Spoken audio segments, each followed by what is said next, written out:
Ryan Garcia lumantad na patungkol sa isyu na naging positibo sa pinagbabawal na droga sa boxing. World Boxing Council President na si Mauricio Sulaiman kagad nagsagawa ng investigasyon.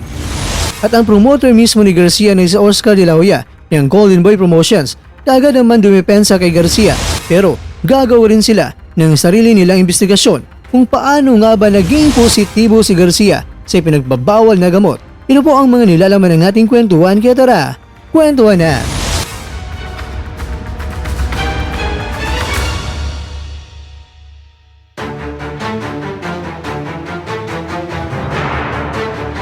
Ang stunning upset na nagawa ni Garcia ngayon kontra kay Devin Haney ay tila ba sumasa ilalim ng matinding kontrobersya dahil sa resulta ng VADA testing ni Garcia pagkatapos ng laban na naging positibo ito sa pinagbabawal na gamot, at yan ay ang Ostarine, na kung saan ang dulot nito sa isang atleta ay magkakaroon ng dagdag na muscle mass at magpapabilis ang pagbabawas ng timbang ng isang atleta. Ito naman ang naging tweet ng WBC President.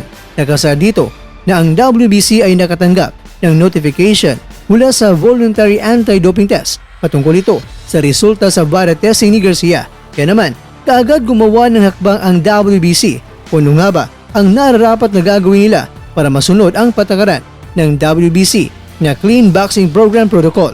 Kaya sa ngayon mga kwento, ayon kay Sulaiman, ay hintayin na lang natin ang mga karagdagang may impormasyon patungkol dito. Ayon naman sa promoter ni Garcia na si De La Hoya, kumilos na ang kanilang team para malaman kung ano nga ba ang naging dahilan kung bakit naging positibo itong si Garcia. Itinanggi naman ni Garcia na siya ay gumagamit ng ipinagbabawal na droga, kaya sa tingin niya ay parang may taong nasa likod nito kung ano man ang mga rason nila, dahil gusto lang talaga nila na tila ba pawalain ng bisa o burahin ang kanyang 12-round majority decision win kontra yan sa dating undefeated na si Devin Haney. At ayon naman sa pahayag na ipinalabas ng Golden Boy Promotions, maraming pahayag na ang naibigay ni Garcia at lahat ay dinideny niya talaga na gumagamit siya ng ipinagbabawal na droga, kaya gagawin nila ang lahat para maaksyonan ang mga nangyaring ito.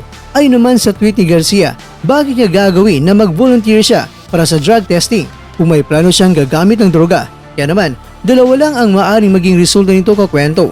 Maaaring si Garcia ay cleared o di kaya ay maharap siya sa suspension at sanctions na kung saan pwedeng mapawalang bisa ang panalo niya kay Devin Haney at magkaroon pa siya ng multa. Kaya naman, kung pinsala sa reputation ng ating pag-uusapan, kahit anuman ang resulta ng pagsisiyasat, masisira nito ang reputasyon ni Garcia dahil ang ilang mga tagahanga ng boxing ay naniniwala na ipagpapalagay na lang natin kakwento na itong si Ryan Garcia ay nagkasala nga.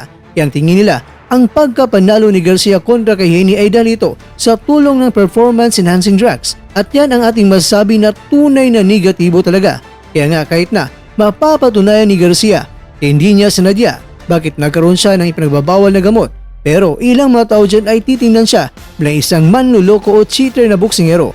Pagamat sinabi man ni Garcia na hindi niya bibigyan ng rematch sa Haney, ngunit maaring kailangan niya para mapaniwala ang mga tao na siya ay lehitimong mas mahusay na manlalaban kaysa kay Devin Haney.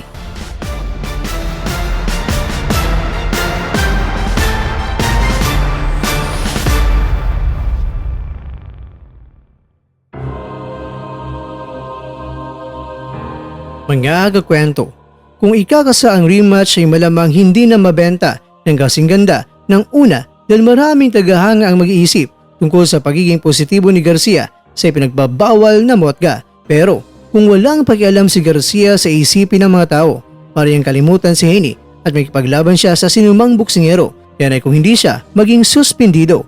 Maging malinis lang si Garcia sa isyong ibinabato sa kanya kung aaminin na nagkamali lang ang VADA sa ipinalabas nila na resulta.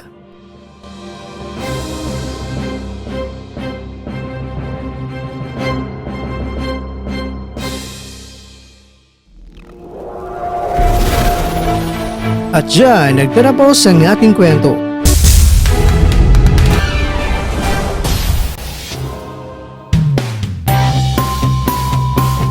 Maraming salamat mga kwento sa inyong panonood. At kung di mo pa nagawa ito yaba, gawin mo na.